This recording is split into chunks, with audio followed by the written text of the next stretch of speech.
I'm back. I hope you are there. We were talking when we were so rudely interrupted. We were talking. Oh, I hope some people show up. Hello. Hello, I'm back.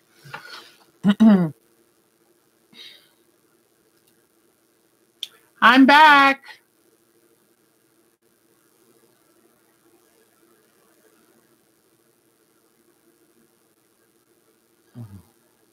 I don't know where the part one went. Who?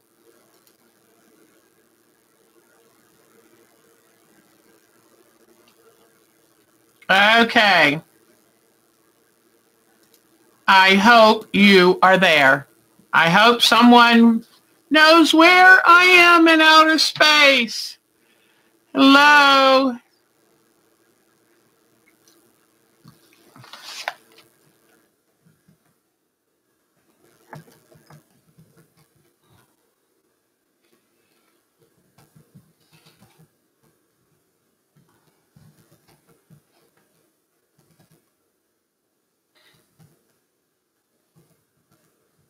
Ah, good. Bonnie found me. Yay, yay. I was getting a little frustrated. It was like, wait, this is not fair. So, anyway, I hope other people will find their way back. I don't know what happened. I just lost internet connection all of a sudden. I was like, please. Jamie's Crafty found her way back. I'm so sorry. My internet just cut out. It's a little breezy here today, so I wouldn't be surprised if a branch fell and hit the lines. We are so saturated, as so much of the country is, that it doesn't take much for things to fall over. So I'm so glad. Sonia, yay, good girlfriend, how are you?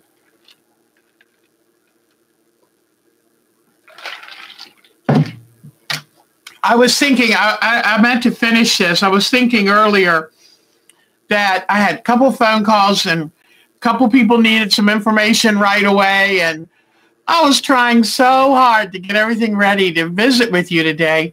And I thought to myself, I can't wait until I'm actually chatting with the ladies, because you know what? Unless the dog's tail is on fire, I ignore the world and just have fun with you.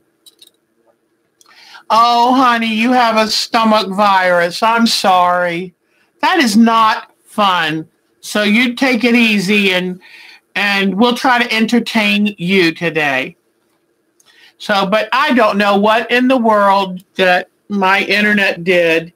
And I tried, it said, well, we can try to bring it back for you if you'll wait. Well, I waited and waited, and I saw people dropping off, and I said, I can't wait anymore. I'm losing my people. And I look forward to these chats. So probably more than you do. So anyway, Bob, we were talking about the Lafleur. And I agree with you, Bonnie. I love that. I love that you have I think you called it a coral kind of color. And I wanted it in the center of the circles. I wanted it in every bud.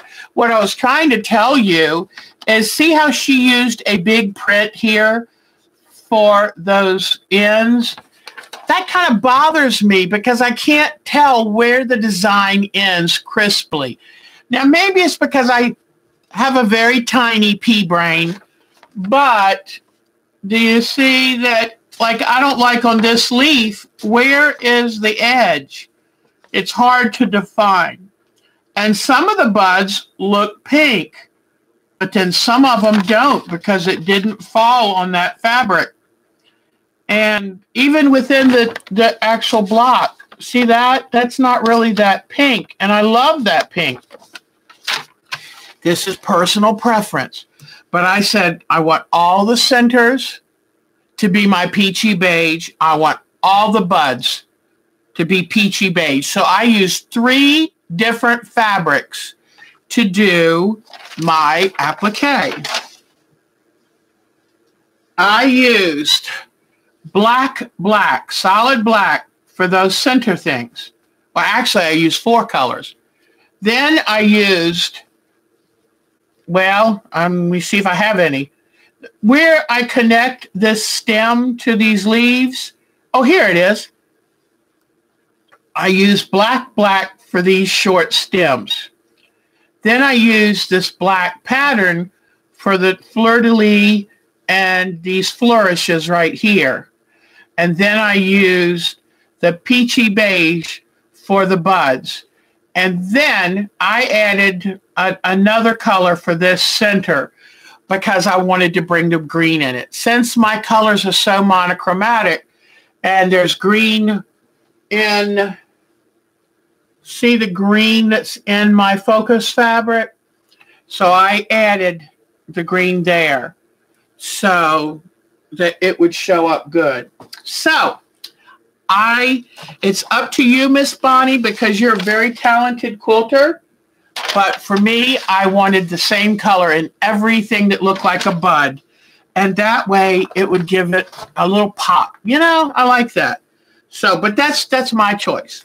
So now, if any of you, Michelle is here. Yay! And Diane 57 made it back. Thanks. I'm sorry. I hate that happens because I feel like it's rude that I just disappear on you. So we're just going to stay and keep talking. I bet you we're going to stay till 5:30 now, and you don't have to, but I just might. So anyway, so I just gotta say this to my Michelle. Michelle, was a really good week, wasn't it? It was a good week for me and Michelle. And now we got our Nancy back where she belongs. And that's all I'm going to say about that. So, so anyway, we have our own little private conversations. But Michelle and I, if they would just listen to us, we could solve all the problems in the world. We could. That's what kind of gals we are. So, Susan, glad to see you. I'm so sorry. I apologize. I don't know why. It just blipped off. And I sat there for 2 minutes and waited for it to come back. And then it said it was unstable, so I had to close out and start again. And I hate doing that. I feel like it's against manners. You know what I mean? So anyway, so here are, oops, let me go back to show some of our people who are new. I've done the landscape patterns I told you about. Here is the #1 landscape pattern. And I show you these pictures because the pattern, the pattern looks like this. That's kind of hard for you to get an idea of what you want to do. So it starts out on the left side with this scene. And then I kind of meld this and a little bit of ocean to the right side. And then I throw in a sunset on top of it all. Why? Because I love sunsets. All right. Beach scene #2. I got my inspiration from this photo. So that's the pattern #2. And if you are on our Yahoo group, if you're a member of our Yahoo group, go on to Yahoo. I've got all the patterns and the photos right there in the file section for you. You can download them whenever you want and start working. For those of you who might not, you did get them. Good. For those of you who might not yet belong to our Yahoo group, send me an email to ourtimetoquilt@twc.com. So if you send me an email to that, then I'll send them right out to you because they're free. I designed them. I made them. It's free. So now you think, okay, how do I get this pattern? Because these patterns are all approximately this big. See? What I did is I folded them. See the red lines? I folded them and put cardstock behind so you could get a reasonably clear copy. And what I also did to help make it easier is I wrote notes on the pattern. Along with the lines, I wrote notes to give you a good idea of what color I was thinking where, so you could kind of figure out where you were based on the photos that I used for reference. I didn't copy any of the photos exactly. I used them as a good basic to then go ahead and draw my own design. So now what you'll notice, do you see those two blue lines? Thank you, sweetie. See those two blue lines? And then look, see, two blue lines here? What those are registration lines. Let me tell you how.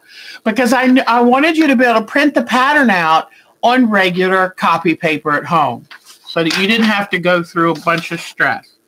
So what I've got here, and I put a code on top of each page. This is 1A. That means that it's pattern number 1. This is number 2. And you have your choice. You can do both, or you can just do one, or you don't have to do any. But I've had a lot of people asking for landscape work. Here's pattern number 1. Okay? It's got a sand dune with a cute little keep off dune sign. Some more sand dune. And I love the grasses that come up and will like get right in front of your eye. And then here, this is the water. Here's another dune over here. And then the sunset's right here. So, and there's notes everywhere. So this is the pattern, but to be able to print it out, I put registration lines on. And what that means is, I'll show you. Now I'm going to fold this down to meet with the red line. Okay. I line these up and match the registration lines. Now watch what happens. See the blue line? It starts on this one and goes up here. If you match those to where it does look just like when I drew it, it looks like a straight line. See that? Right there. Then you tape that together. And now you have a third of the pattern. So I'm going to get out my tape. I'm just going to use clear tape. And let me tilt this down. Let's see if you can see what I'm doing. All right, so I lay these down, and one of them I had to fold under. I told Mark helped me get these on the scanners to scan them in. And I told him to try to leave edges, top and bottom, so that you'd have room to work with. So this one, see how it runs long? And this one, I just fold it over, no problem. And I just line this up and make those two blue. Let me get a little closer so you can see. Okay, let's see. All right. Now you can see these two blue lines. And what I did is some of the lines I did squiggles so you'd know exactly, match the squiggle to the squiggle, match the correct diagonal to the correct diagonal. And then I can come in here and run the tape over it. See, it's just very basic, nothing hard. We try to keep it easy here. So now, you see how I lined it up? And that way things start making sense. Like right here, it says rocks. These are rocks, so I'll use rock fabric. All right, so that's what you're going to do with your pattern, and so on and so on. And hold on. Don't drive me crazy. I need to get 2 cameras. That's what I need. I need a videographer. That's what I need. Okay. All right. Here we go. All right. So now do you understand how you are? Busy Pat is here. We love our Busy Pat. Mwah. Hi, ladies. You just shared. Oh, hi, ladies. And nobody's late. You're here. We're happy. Okay. So now do you see? Let me drop this blinds again. It's so funny. We haven't had sun in so long. I don't know what to do. Okay. So now you see when you print these out, now you know, look for the registration lines. And here, there are some diagonal lines. They go a different direction. And then see the blue squiggle lines here? So when you print out that page, you know, match the squiggle to the squiggle. So once you tape them all together, then you'll have a full-size pattern. See? I'll show you just so you know for sure. See, this is how I did it so you didn't have to run to a special copy store and get it. So you've got the full-size pattern. All right. Now, you can use this as your pattern. One thing you could do is these are drawn, and I left it upstairs. Darn it. This is that Golden Threads paper. Now, the reason you may wish to get Golden Threads paper and lay it on top of the printed pattern I sent you and draw on the Golden Threads paper, the one neat thing you can do with the Golden Threads paper is, and let's turn the camera this way, all right, is you lay out your muslin. This is just inexpensive muslin. I use this as my base. Okay, let me lay it out. Lay out your muslin like this. Then you lay your pattern on top. Now, one thing I learned from Miss Judy Lilly last year, I'm going to hold on while I cut and tear this into a decent size. Something I can work with. And I cut it out a little bit bigger than my pattern so that if I have any problems, because muslin's pretty cheap. It's so funny, if you're ever watching a historic show or movie, they'll talk about dresses made of muslin. They're talking about a better quality than the new muslins we attribute, you know, as a cheap fabric you use almost as a throwaway fabric. But back in the day, now I'm going to turn on my iron. All right. Oops. All right. I'm going to take a vote, guys.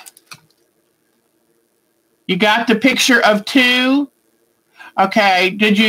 Were you able to get the patterns?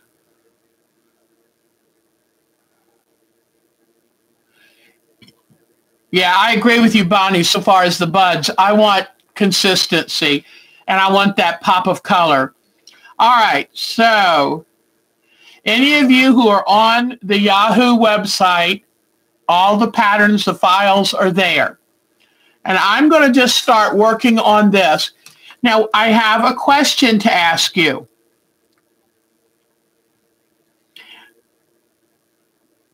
Oh, good. Yep, we're going to work on it. Do you want me? I'm going to take a live vote. Do you want me to work on this beach pattern or this one? So I need to know number 1 or number 2. Which one would you like me to start with? I'm going to let y'all vote for it. Number 1 or number 2? Okay, I got 2 number 1s.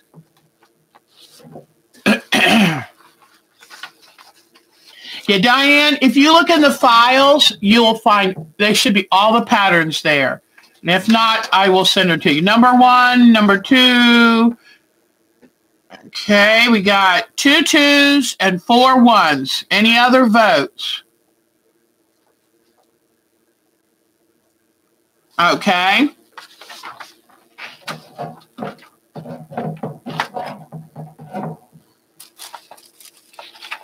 Another number 2. Any other votes? Last votes.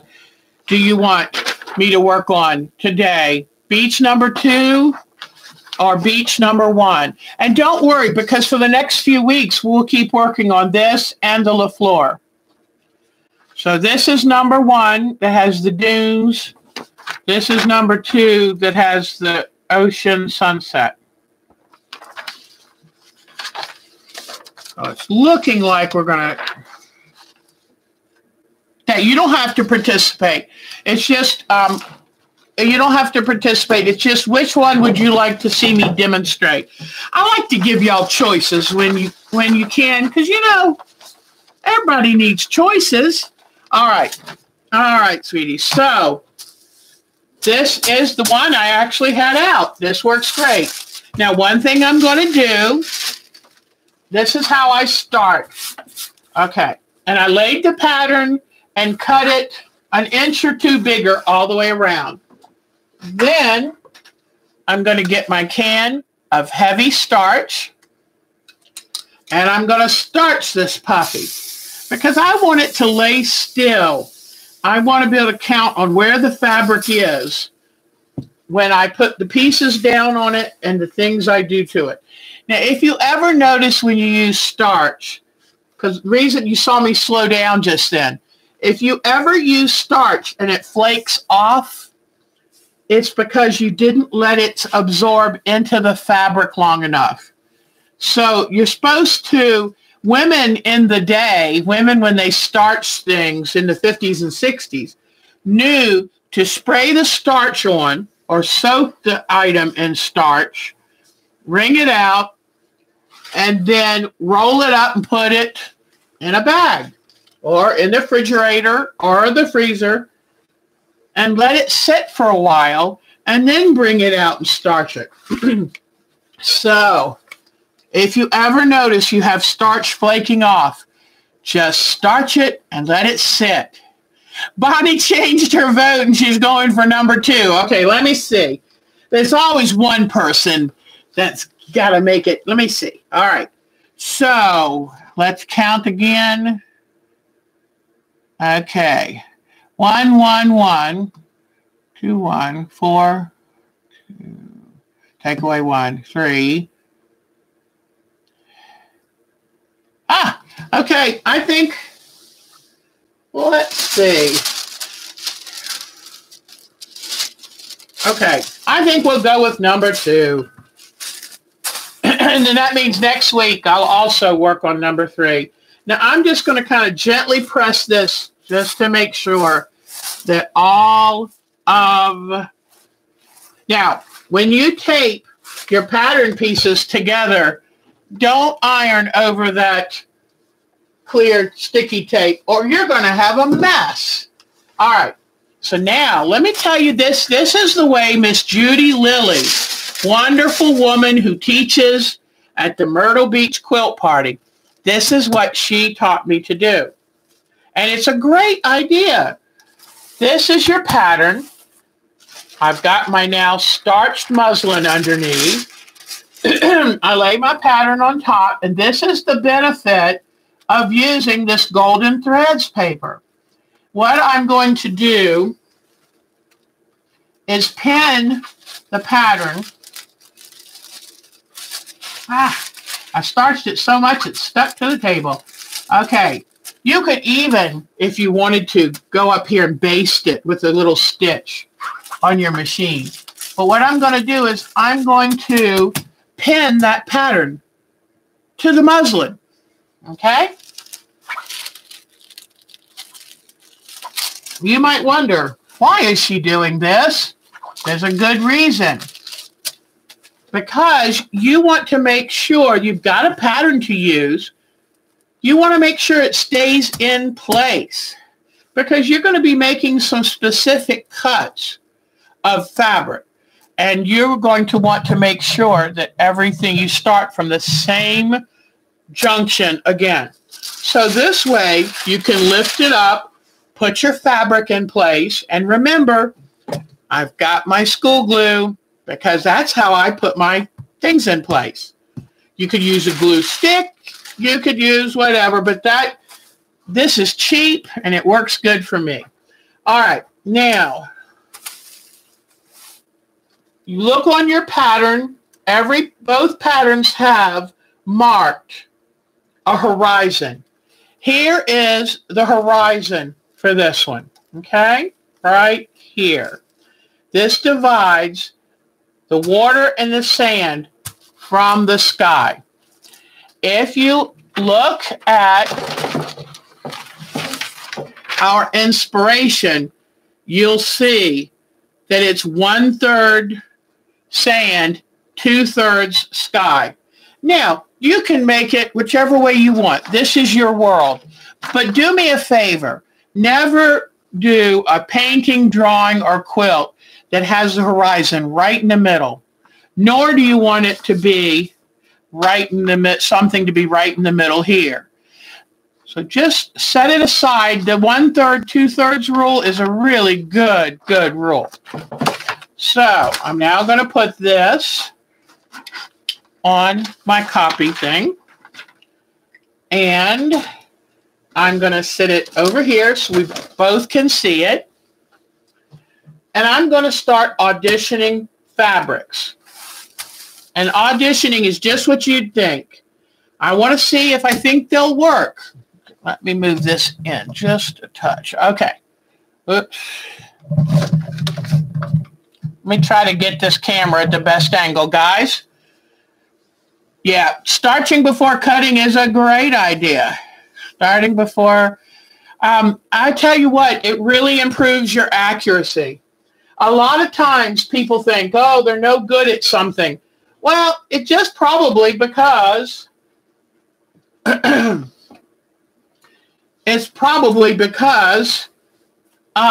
fabrics have a lot of give. I mean, look at this stretch. This is the bias. And, you know, it's really hard to sew a straight line on a moving object, you know? All right.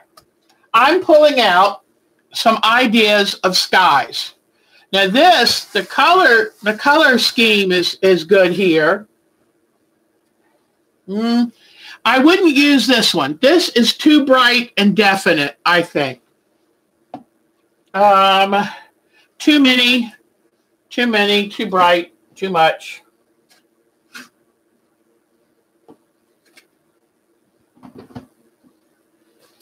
And this is why I keep my landscape fabrics in these rolling totes that I get from Walmart, because boy, does it make it easy. You roll it over to the site where you're working. Oh, look at this. Now, when you look at this photo, look at how many different colors of gray and blue there are. Let me tilt this back up just a touch. Okay. So what I'm doing is I'm looking at this. Yeah, there's even actually some of this in there. I think this is too bold. Put that away. And remember, some of these, I've got them in my sky bin, but they could also be, oh, look at some of that for some of the dark areas. Okay, so all I'm doing at this point is laying out everything that I think could work. I have little square. Oh, look at some of these little squares, guys. I'm going to leave these out. I don't throw anything away because when you're doing art quilts, sometimes you don't need any piece bigger than that. Look at these. I don't know how these were cut in squares or why, but oh my gosh, I end up cobbling a lot of different pieces together to get this. All right. This is a good one. Ah, look at this. See over here? That is a good one. This is a wonderful one right here. I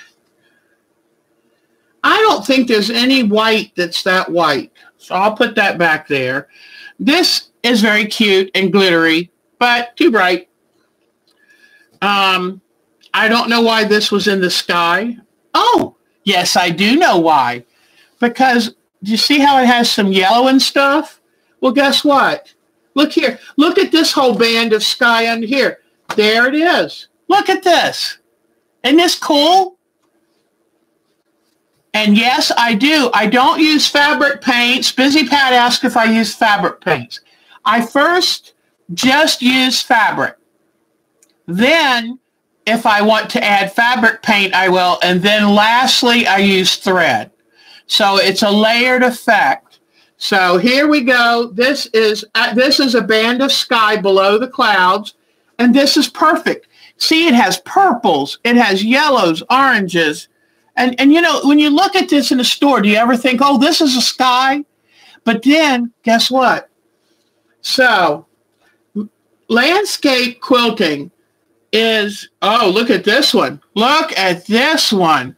I only have a little piece of this, but boy, is that fabulous. Look at this. Isn't that cool? So I can definitely use this up here.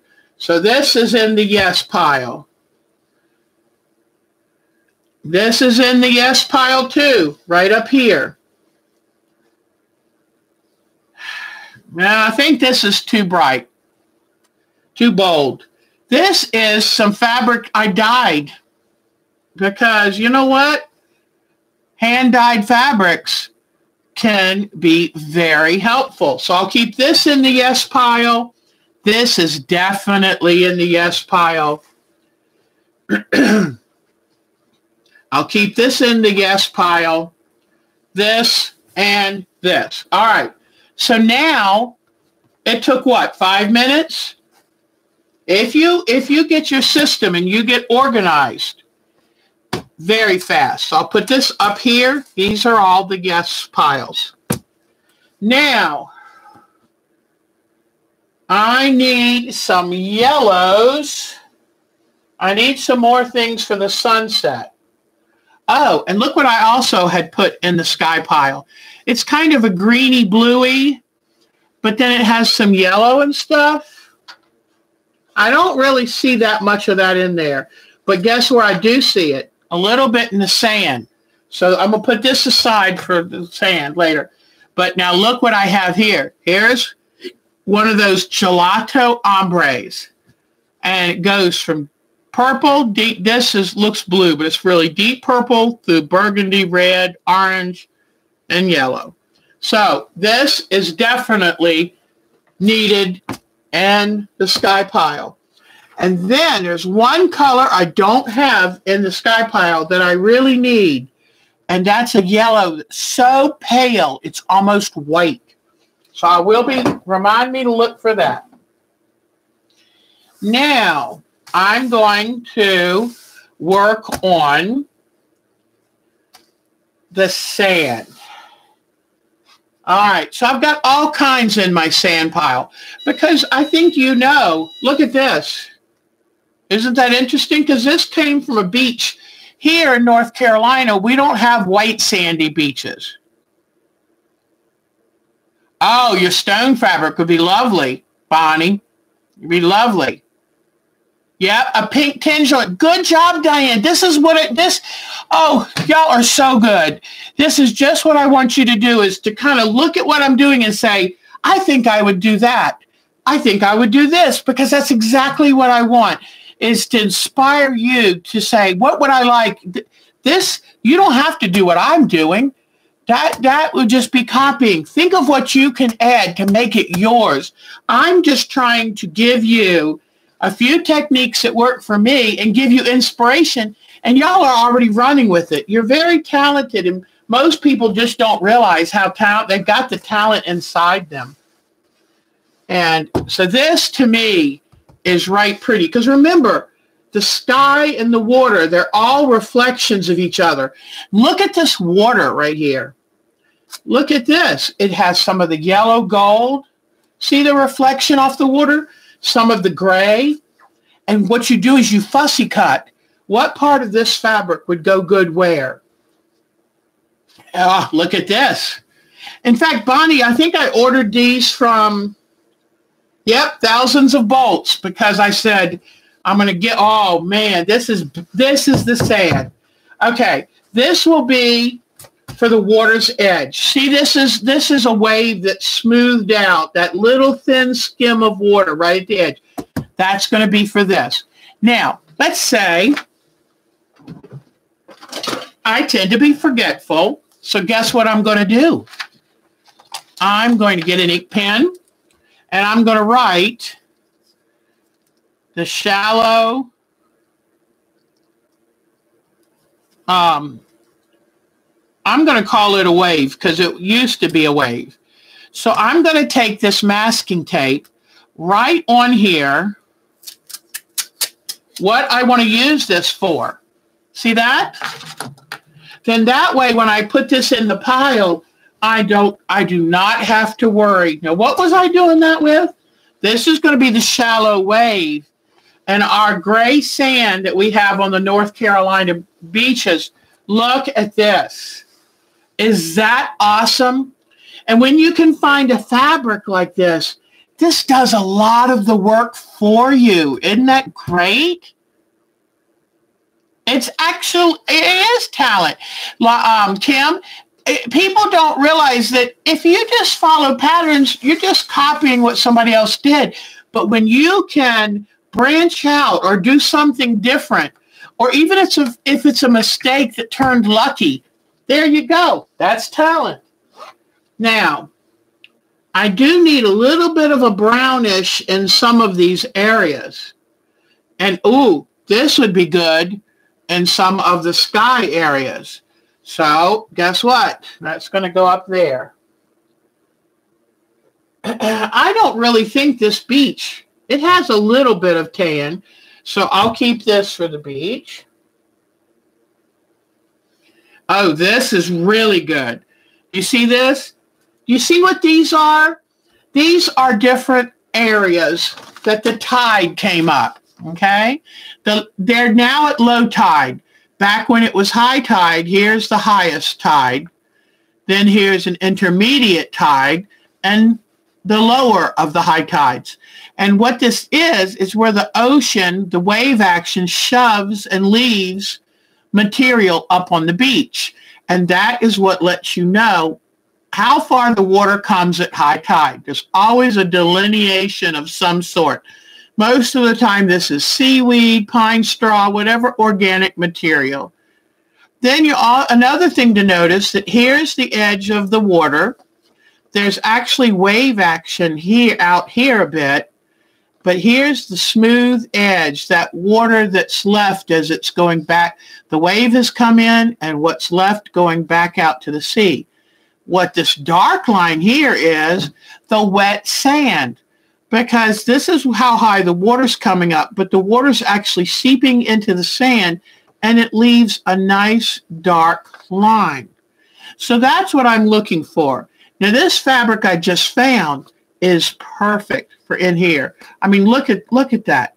Isn't that cool? So this is going to be some more for the sand. Another thing to remember, the horizon is a fine dark line. You can add that with either fabric paint or dye, or thread painting. Okay?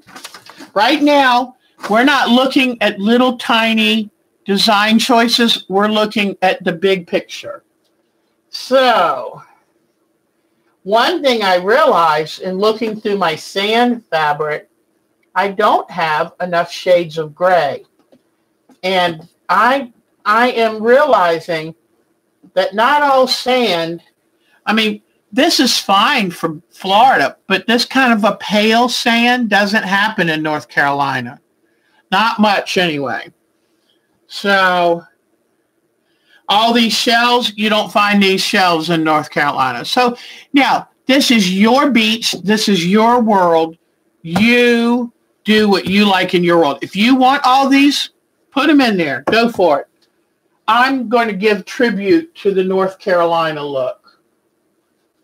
I just looked back in my sky box and look what else I found. Another one, I bet you, from the 1,000 bolts of Fayette when I bought the 1,000 bolts. But see the dark areas? See this? So I'm going to pull this back out because I think I can use bits and pieces of it. But I'm going to put back the starfish and sand dollars. All right. Now, one thing I need to do is go back and look for some more grays for my sand. I just pulled this out again. I think I have a small piece of dark for the sky.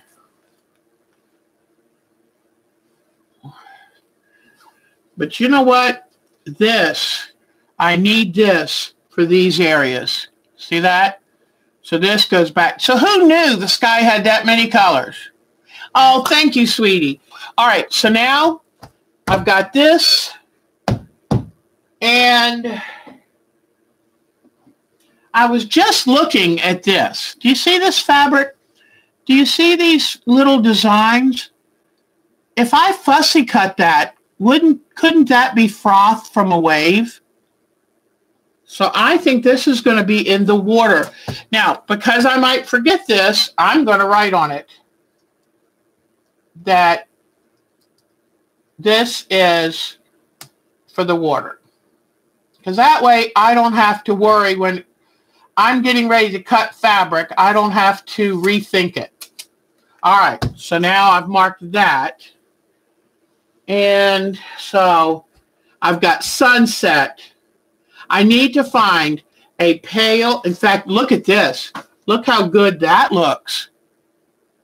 So this will be, I think, some areas, and this area of the sand that looks a little this color is actually reflecting from the sky. So it's kind of bouncing. Some of these colors will be used in the water, has the yellow, pale yellow. The sand has a slight glow of it, and the sky. So this will be for sky and water and sand. All right. So I think we've got a pretty good start. I need, look at this. I pulled this out of the sky. I think this would be pretty good for some of the wave action. So I've got this for the wave action, and I've got this. And I like that there's a little contrast between them. Because if you look at waves, people think, oh, waves are white. Not really. They're all different kinds of things. So this is going to be frothy waves. Usually I write on the tape instead of putting the tape on and writing on the fabric, because I'm known to write on the fabric if I'm not careful. So I'm going to go back to writing on here. This would be the frothy waves. All right.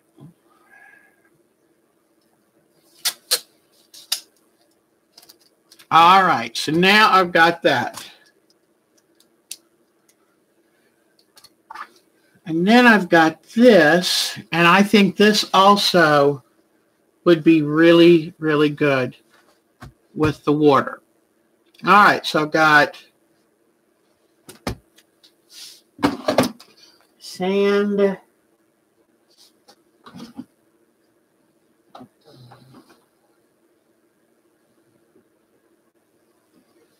No, that's too wood. I'm looking at some of my other things to see. Because you just never know what you're going to find that would work. Aha, look what I just found. Ooh, ooh, ooh. Until you look at it, you just don't know. Look at this. That would be good in the sand. That would be good up here in the water.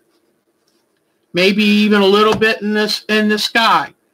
And then look at this piece I just found, guys. Isn't this cool? Look at that.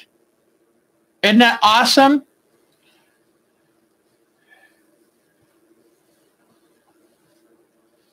So it's just little things you tend to notice when you live near a beach, and how can you use it? I thought I could use this, but nah, doesn't really work. All right, now I could go and try to find the other grays and blacks that I need. I'm trying to decide if I can start without it, because I hate to keep y'all waiting. So let's see what I can do. And what I normally like, and it depends on how expensive the fabric is and what you're going to use where. But what I normally like it to do is do a layout, okay? And I know where to get more of this, I hope. So I think I'm going to start the layering process, okay? What I'm going to do, I'm going to save this selvage. Now this is where if we start those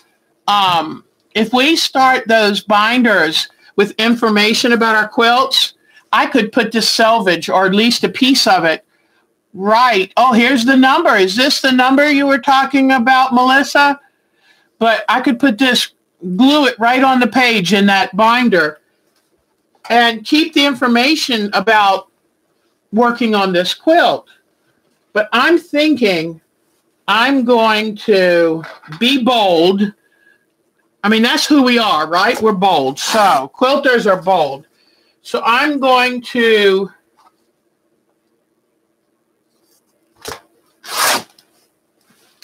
all right. Whoops, hold on. I wasn't holding it in the right place. Okay.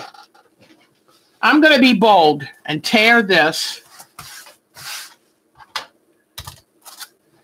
And, you know, if you want to work in little pieces, fine. But I would rather buy more fabric and get this where I want it now. Now, if I wasn't on camera live, I would get my pieces that I want to use and starch them all. But actually, I'm on camera, and I'm not going to keep y'all waiting. I'm all the way up to the horizon line, like this. And I pull the pattern down. I can see I'm slightly above the horizon line, and I'm definitely to the bottom of the pattern. Okay, see how this pattern helps now? And then now watch. I take and I roll the fabric because I don't want to lose my positioning.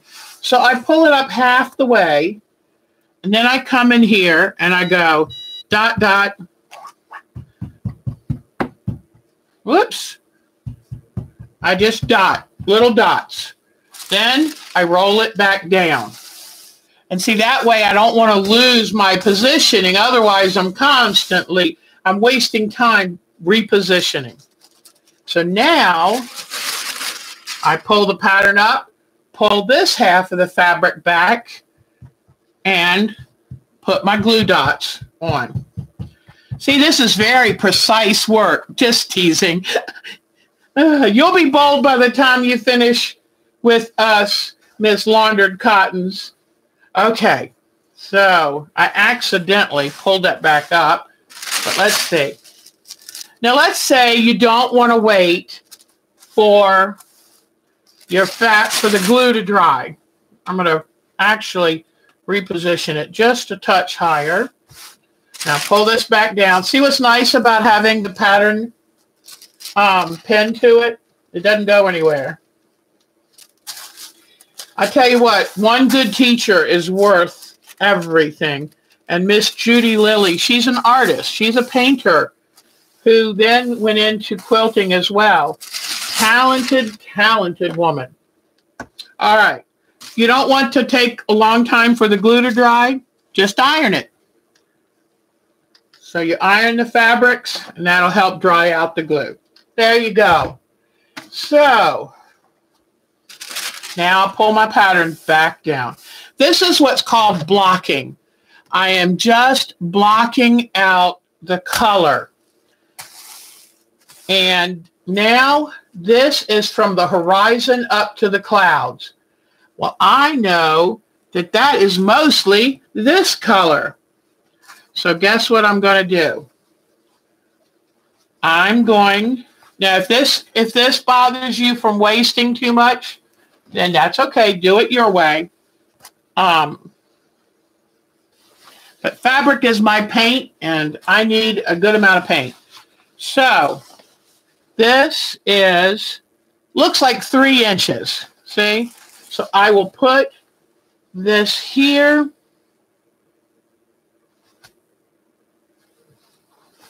I'm looking to see if I can kind of fussy cut it. Is there an area where it would look even better? Because you can put it in multiple pieces, whatever you want. Okay, the dark would be better for that end or this end.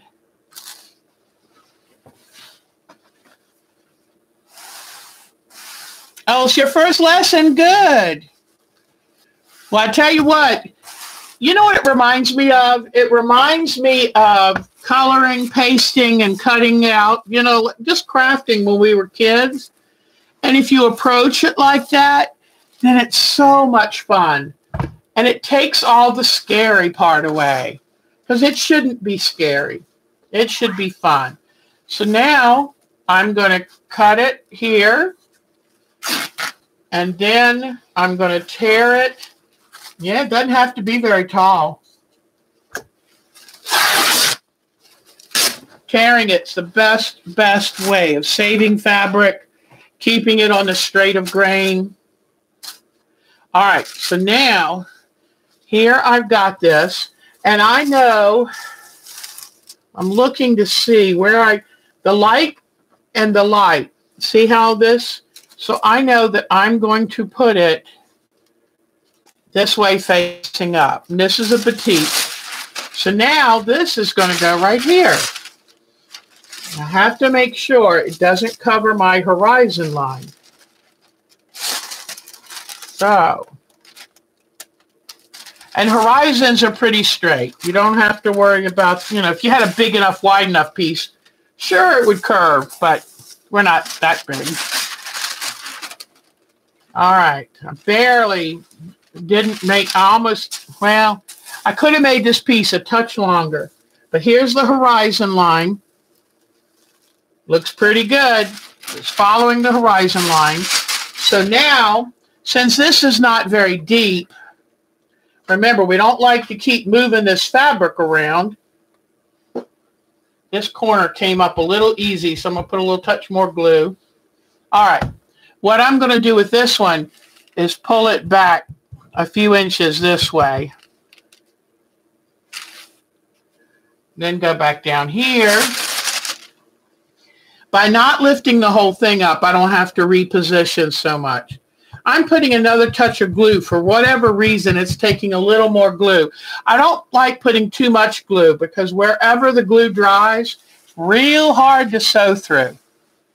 Okay, so now this is this line right here. And this is easy. I mean, wouldn't y'all say so far? Isn't this pretty easy? It's just kind of like follow the picture, follow the pattern, use your eyes. So now I've got these two things. And these are my neutral mid-ranges so that I can add lighter and darker to both.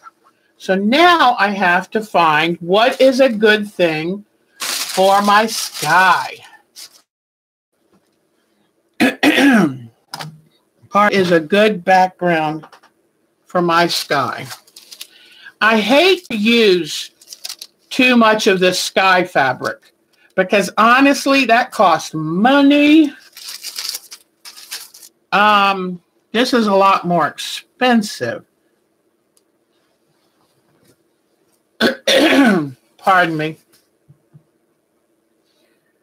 But I kind of want to do a block out so then I can add to it. Because putting a bunch of little pieces on muslin is just going to make it awfully choppy.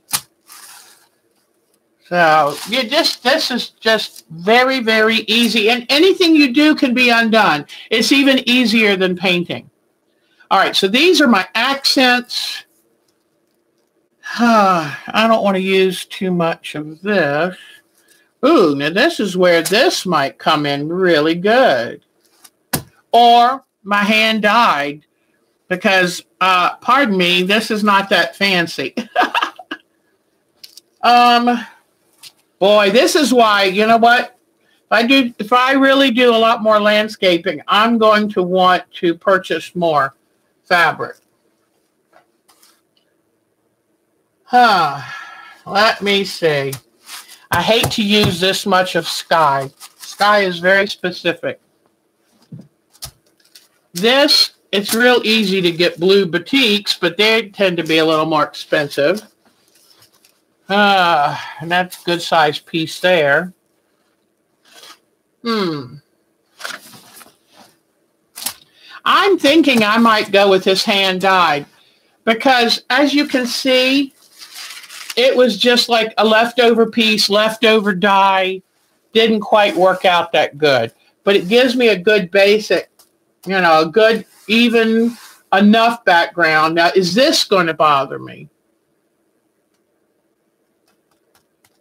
I could go down to this end where it has very little dappling. Y'all have any opinions?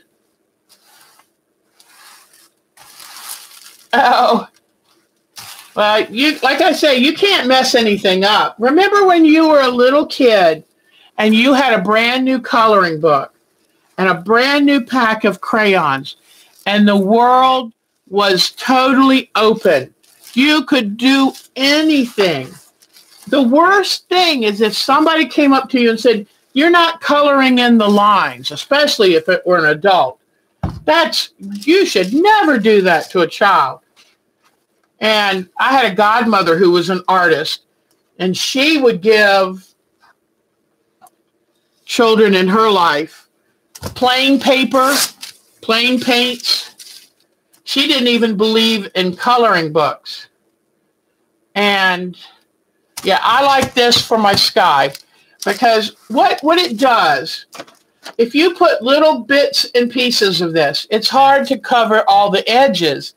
This at least has some blue, which is the general overall color. This is the grayish, yellowish tan of the overall color. This is the look of the overall color back here. And now I'm going to put this in for the sky. So here's what I'm going to do.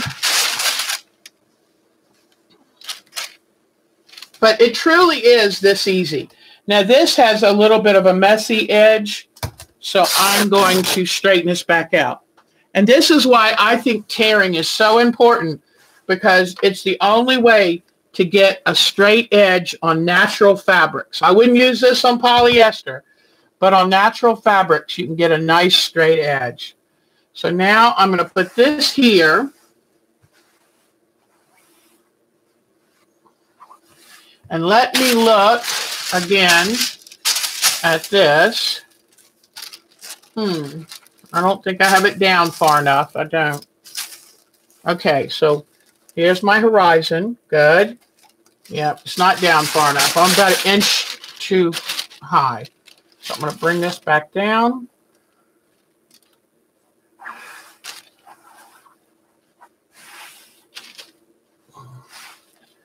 All right. So now I'm going to lift this up.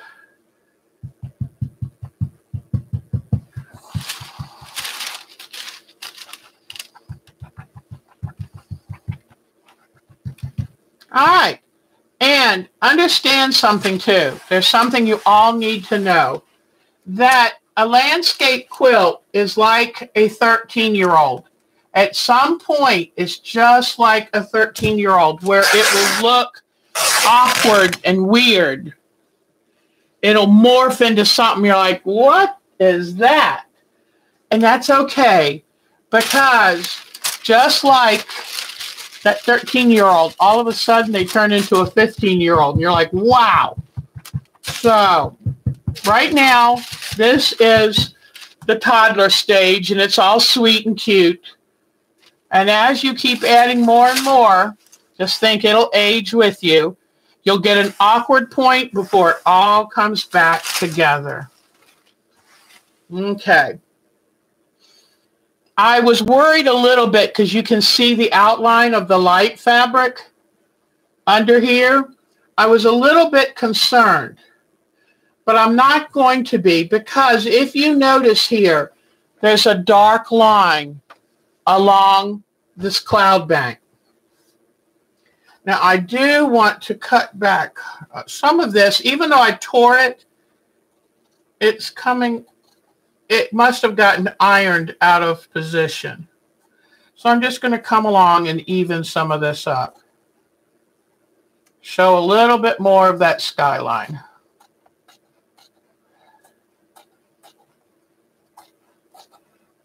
Okay, well, I'm going to have to pull this to me and really work on cutting it a little bit straighter.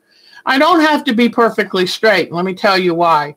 If you look at that cloud line if you look at the cloud line here, you will notice that bits of cloud dip down below that line.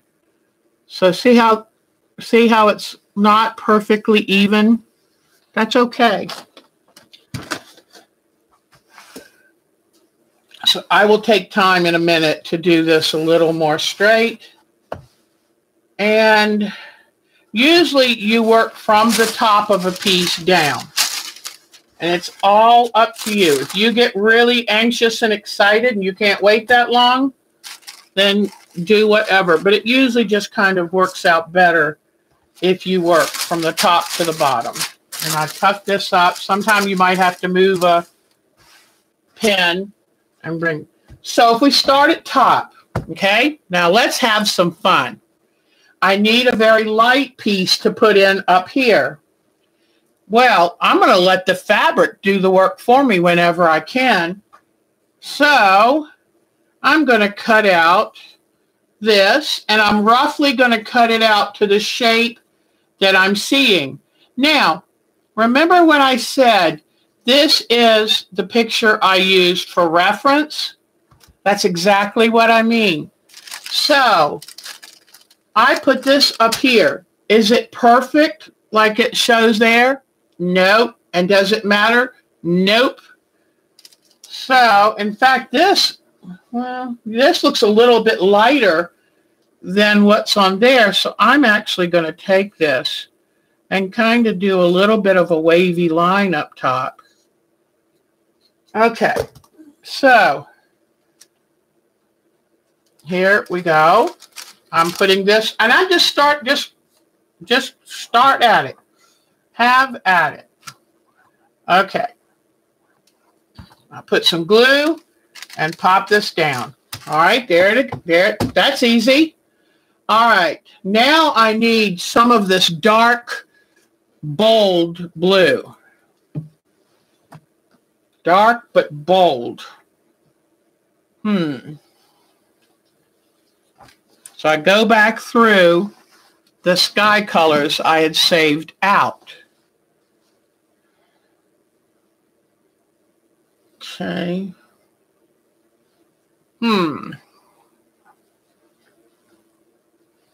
Now, let's say this is more gray than what I have, but I can put it just about anywhere. But let me see. Maybe I'll start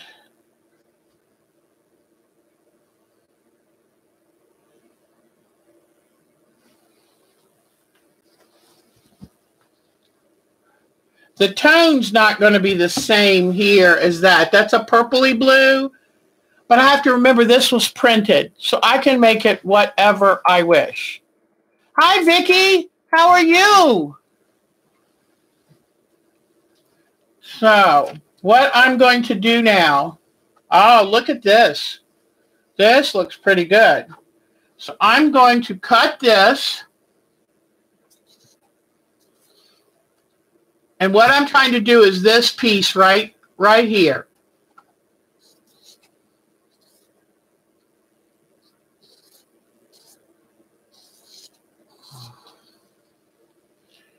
This I don't need. This is too light. So I'm going to cut right along here. And here we go. Okay. Now, I am going to need some off-white. One of the things to make this look even brighter, I'm going to have to bring some off-white into this. I don't know if I have enough of this, but anyway. But this looks good. I'm pretty happy with it being there. It's not perfect, but at least it starts that part. And remember, nobody knows. You're not going to show your quilt and the picture you used as reference. You're not going to say, oh, here's the quilt I did and see the picture I did it from. You're not going to do that. You're going, this is your world. And the moment you put it into fabric, it's all yours. Because it'll never be exactly what's on the photo. All right, now I need some more dark area to continue over. And this is where you have to do fussy cutting, ladies. And you know what I can also do instead of just using sky fabric? Is I can find, oh, look at this. Look what I just found. Look, I think this will work. But keep looking around. See what you've got. Oh, my goodness. I can see why I had this for water. But remember, water and sky are reflective of each other. All right. Okay. So, yeah, when I go to quilt shows, I make sure to keep my eyes peeled for fat quarters, whatever I can find that will work in. Okay. And what I'm going to do is lift this up. See, with glue, you can easily lift it up. Whoops. Okay. So, let me see. I'm going to cut this back a little. Like this, instead of having a sharp edge. And I'm going to come and tuck this in here.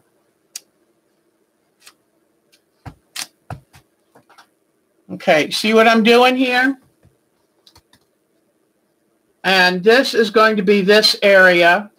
I might want to bring it up just a little bit more.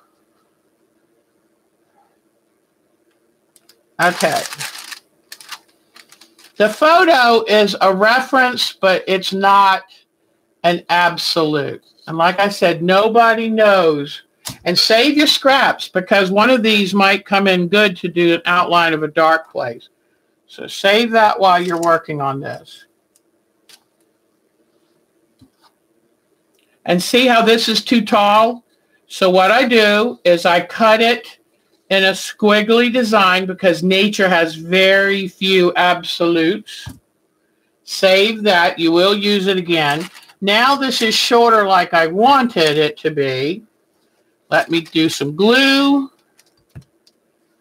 Okay. Pull it up.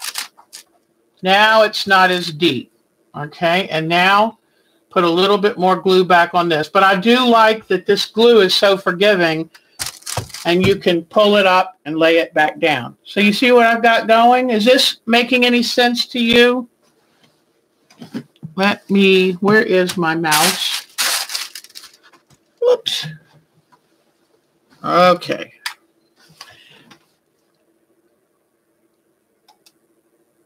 Yeah, so. All right, good job on half of that done. Okay.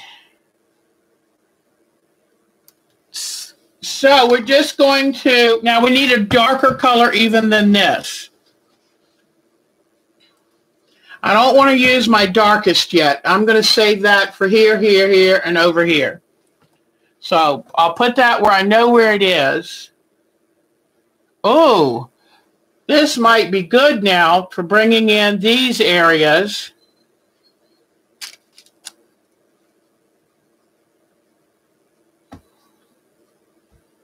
See, you can audition these fabrics by laying them out and seeing what you think.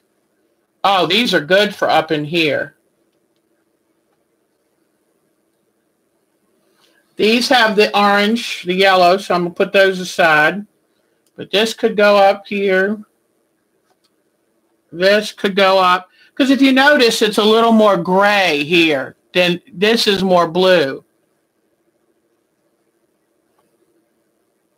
So I've got all these. So I'm hoping you're getting an idea of what I'm doing. And you just work one area at a time. And because the glue is so forgiving, you can peel up and move anything you want. Now, I'm looking for some other colors of dark blue. Here we go. Oh, this might be it. I think I'm going to put this. Oh, this would almost go better down here. In fact, hold on just a second. I've got to try this. It's exciting because it's like, okay. It's just like when you used to cut out construction paper. All right. So I'm looking right here at this. And I'm thinking, I'll use these in just a moment. But I need to transition a little more between the blue .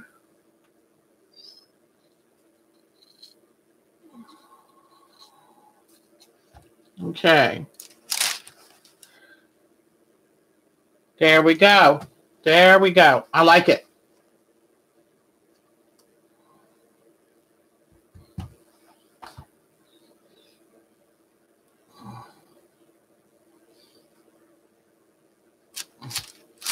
And don't worry if we transition a little sharply, because we'll come back later with threads and paints and we can minimize, although some of this needs to be a little sharp. So, and then some of this light color right here.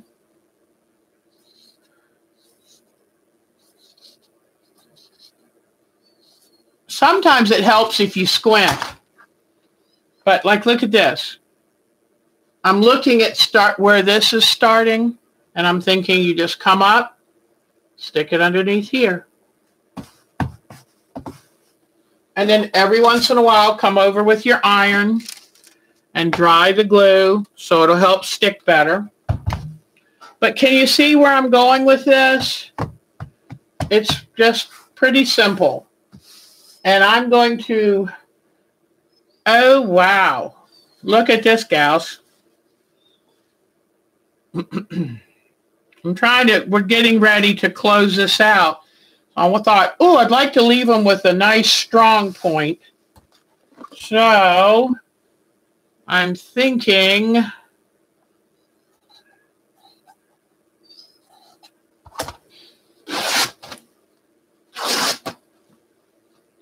look at this for the horizon. I think I like it. And it'll get bigger and smaller based on where I put clouds. Like some of the clouds will come down here. See how this is? But I'm going to have a nice, strong line across here. Okay.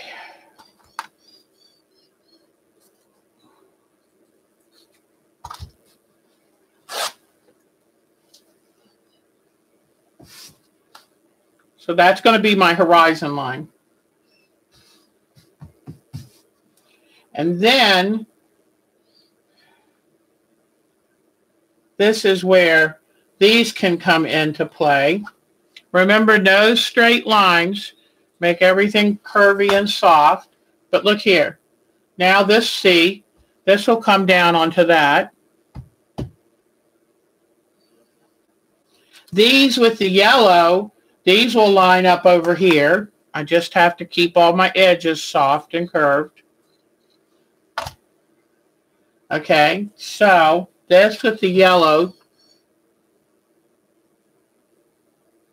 Whoops, I'm sorry. This is not my horizon. This is the underneath band of the clouds. Sorry if I confused you. So here we go. This can kind of come along here.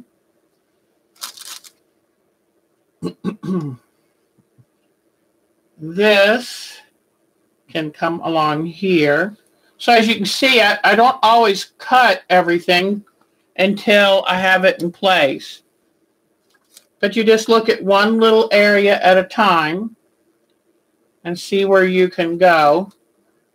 These are great, though, for right here, leading into this. And it's pretty much just copying what I see.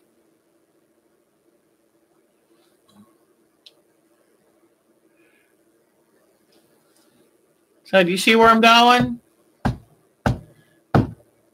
I hope that gives you some ideas. I wish I had more time to play with you because there's a whole lot more. Like, look at this piece. This would go great here.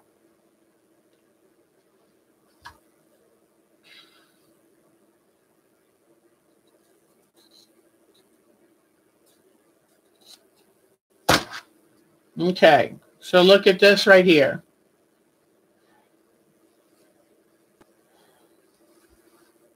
And see, I won't do any cutting of the other square lines until I've got everything in place. So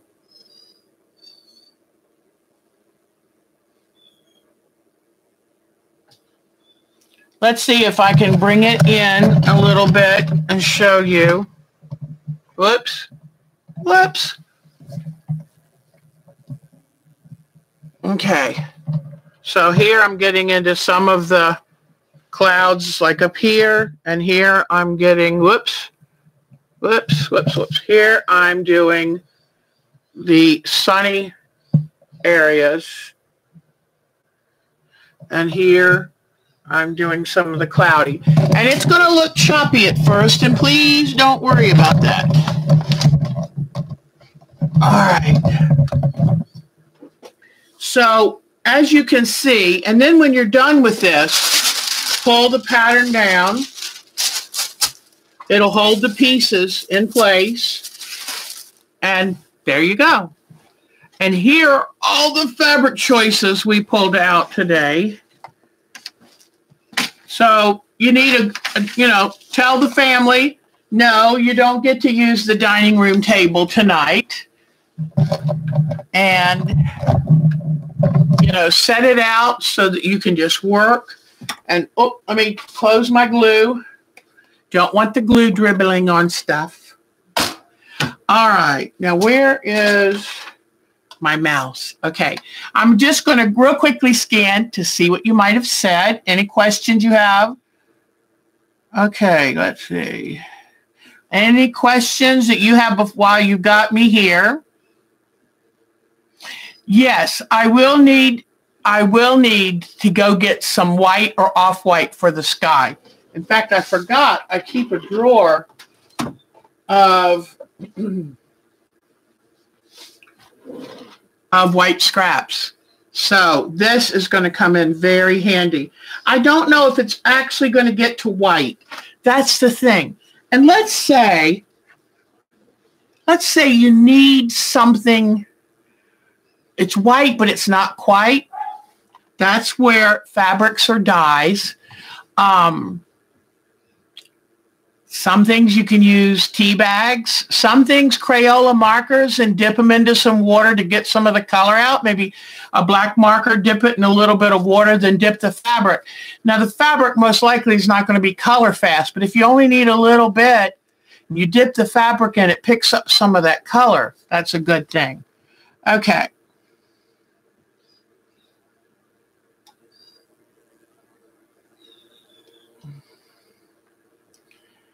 All right, Michelle. Good to see you, hon. And I will tell you more about the Bargello next week. That way I'll look around and see if I can find a free pattern for you. Okay. Well, thank you so very much. And Jamie's Crafty World, I'm so tickled to see you here. And we'll keep working on this. Because like I said, it's just a process. Don't worry. All right. It was so nice to see all of you again. I always worry when I start working because I can get really in my zone. But I feel like the more you see me do, the more you'll realize there's nothing that can go wrong. It's all good, and you can redo it all. Have a great week. Take care of yourself. Do something to feed your soul. Bye-bye.